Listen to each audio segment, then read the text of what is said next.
അടൂർ പ്രകാശും കൊടിക്കുന്നിൽ സുരേഷും അടക്കമുള്ള എംപിമാർ രാജിവെക്കുമെന്ന് നേരത്തെ തന്നെ വാർത്തകൾ വന്നിരുന്നു. ഇപ്പോൾ ഏറ്റവും അവസാനം വരുന്നത് ആ പട്ടികയിലേക്ക് ഷാഫി പറമ്പിലും വരുന്നു. അദ്ദേഹം പാലക്കാട് ഒരു രഹസ്യ യോഗം കൂടുകയും MLA തെരഞ്ഞെടുപ്പിൽ മത്സരിക്കാനുള്ള നീക്കങ്ങൾ ആരംഭിച്ചു എന്നാണ് പറയുന്നത്.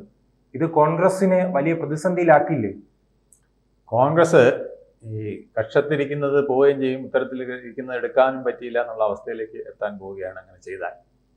എനിക്ക് തോന്നുന്നില്ല അവരുടെ ഹൈക്കമാൻഡ് ഇത് അനുവദിക്കുമെന്ന്.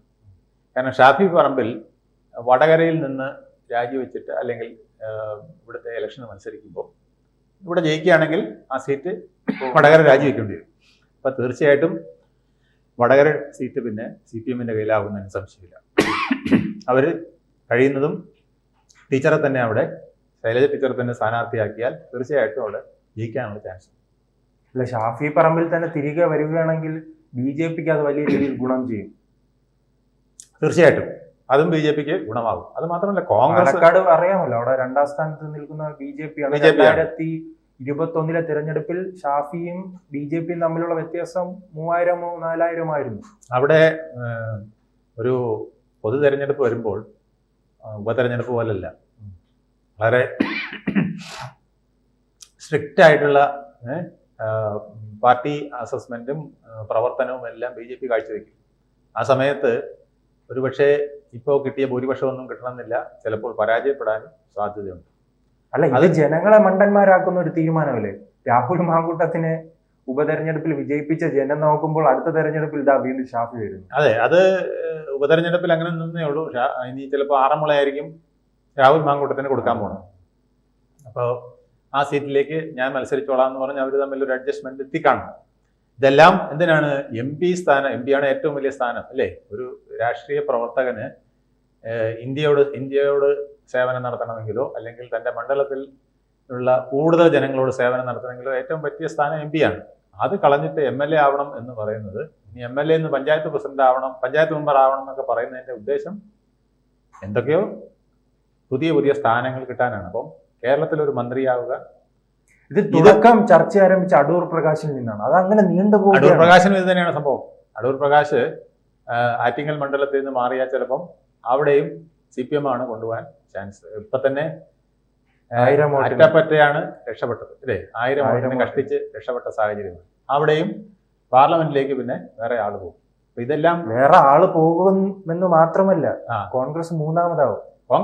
കാരണം BJPയും കോൺഗ്രസും തമ്മിലുള്ള വ്യത്യാസം ഇപ്പോൾ വെറും 15000-16000 വോട്ടാണ്. മൂന്നാം സ്ഥാനവും ഒന്നാം സ്ഥാനവും തമ്മിലുള്ള വ്യത്യാസം. അത് ആ വ്യത്യാസം വരുന്നു. പിന്നെ പാർലമെന്റിൽ സീറ്റിൽ വ്യത്യാസം വരികയല്ലേ?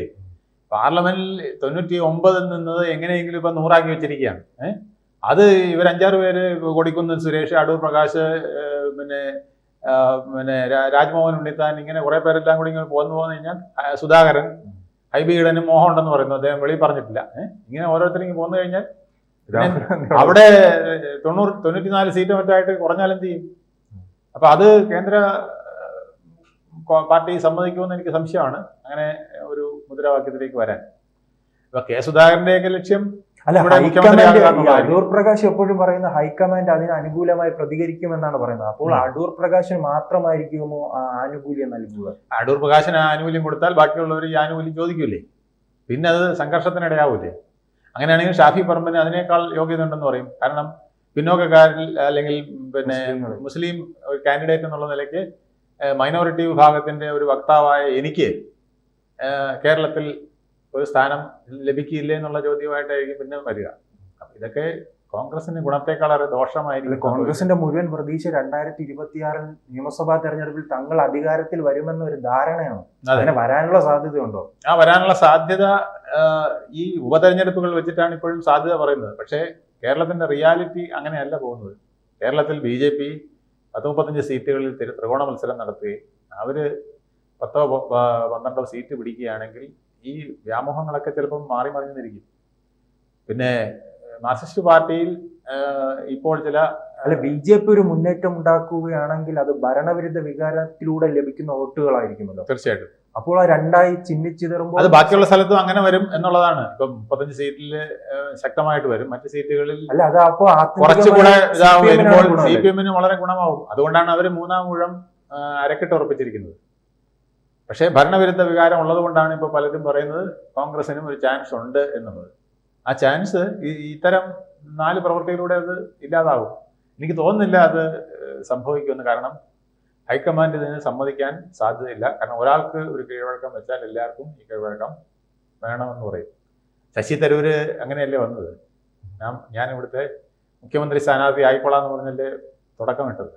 അപ്പം ശശി തരൂരിന് ഇനി ദേശീയ രാഷ്ട്രീയത്തിൽ കോൺഗ്രസിൽ നിന്നുകൊണ്ട് വലിയ ഭാവിയില്ല എന്ന് അദ്ദേഹം മനസ്സിലാക്കിക്കൊണ്ടാണ് അദ്ദേഹം കേരളത്തിൽ ഒരു മുഖ്യമന്ത്രിയാകുന്നതിനെ കുറിച്ച് ആലോചിച്ചത്.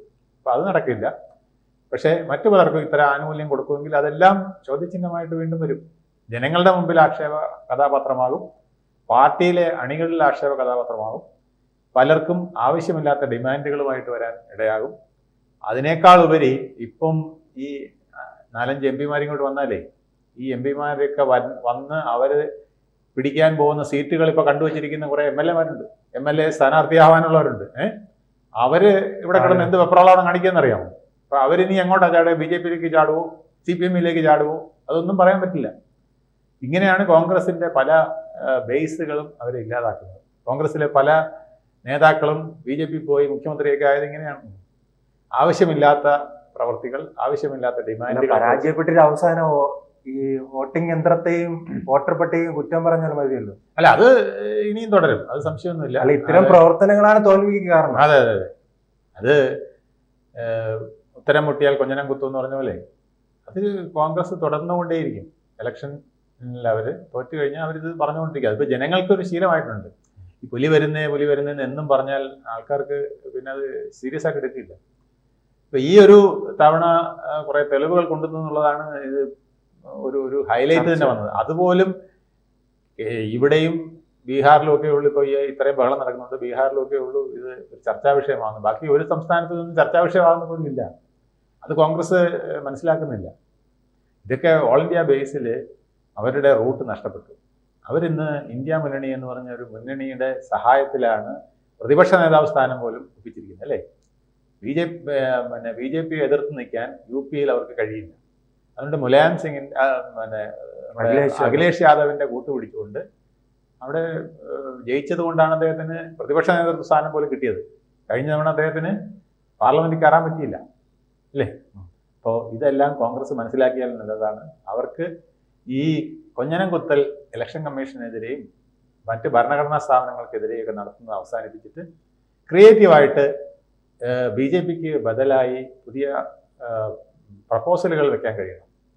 രാജ്യം മുന്നോട്ട് പോകുന്നതിനെക്കുറിച്ച്, രാജ്യത്ത് പുതിയ സംവിധാനം ഉണ്ടാക്കുന്നതിനെക്കുറിച്ച് ഒക്കെയുള്ള നടപടികളാണ് അവരെടുക്കേണ്ടത്. അതിനുവേണ്ട മാർഗരേഖ തയ്യാറാക്കി ജനങ്ങളുടെ മുമ്പ് അവതരിപ്പിക്കണം. അല്ലാതെ ഇലക്ഷൻ കമ്മീഷൻ കുഴപ്പമാണ് അതുകൊണ്ട് ഞങ്ങൾ ജയിച്ചില്ല, കോടതി കുഴപ്പമാണ് അതുകൊണ്ട് ഞങ്ങൾ കൊടുത്ത കേസ് തള്ളിപ്പോയി, ഇങ്ങനെ എല്ലാവരും പറയും. ഈ പരീക്ഷ തോക്കുമ്പോൾ പിള്ളേർ പറയില്ലേ, അതവിടെ PSC പരീക്ഷ എഴുതിയിട്ട് 90% ഞാൻ കേട്ടിട്ടുണ്ട്. അവിടെയെല്ലാം കൈക്കൂലിയും പരിപാടിയല്ലേ ഉള്ളൂ. അത് ഈ റാങ്ക് ലിസ്റ്റിൽ പോലും വരാത്ത എന്താണെന്ന് ചോദിച്ചാൽ അത് ക്വസ്റ്റ്യൻ പേപ്പറൊക്കെ അത് നേരത്തെ കൊടുത്ത് പലർക്കും അങ്ങനെയൊക്കെ നടത്തിയിട്ടുണ്ടെന്നും ചില തോക്കുന്ന പിള്ളേർ പറയും, അല്ലേ? ഇത് തന്നെയാണ് ഇപ്പോൾ കോൺഗ്രസിൻ്റെയും നയമായി മാറിയിരിക്കുന്നത്. ഈ നയം കൊണ്ട് അവർക്ക് എങ്ങനെ ഇന്ത്യയിൽ പിടിച്ചു നിൽക്കാൻ കഴിയുമെന്നുള്ളത് അവരാലോചിക്കേണ്ടതാണ്. അവരുടെ ഏറ്റവും വലിയ തട്ടകമാണ് കേരളം. അതായത് അടിയന്തരാവസ്ഥ കാലത്ത് പോലും 111 സീറ്റ് കിട്ടി ജയിച്ച കേരളം, 20-ൽ 20 സീറ്റ് പാർലമെന്റ് സീറ്റ് പിടിച്ച കേരളമാണ്. ഇന്ത്യയിൽ അടിയന്തരാവസ്ഥ കാലത്തിൽ എല്ലാ സംസ്ഥാനത്തും പാർട്ടി അടിച്ച് തകർന്നപ്പോൾ കേരളവും കർണാടകയൊക്കെ പോലെ 2 സംസ്ഥാനങ്ങളിലാണ് രക്ഷപ്പെടുത്തിയത്, അല്ലേ? ആ സംസ്ഥാനവും കൂടെ തകർക്കാനുള്ള പണി ചെയ്യരുത്. ഇനി ആ പണി ചെയ്താൽ കോൺഗ്രസ് തകർന്നാൽ മുസ്ലിം ലീഗ് പോലും നിങ്ങളെ വിട്ടെറിഞ്ഞ് പോകും. അതാണ് അവസ്ഥ. കൂടുതൽ വാർത്തകളും വിശേഷങ്ങളും നിങ്ങളിലേക്ക് എത്താൻ ABC മലയാളം സബ്സ്ക്രൈബ് ചെയ്യുക, ബെൽ ബട്ടണും അമർത്തുക.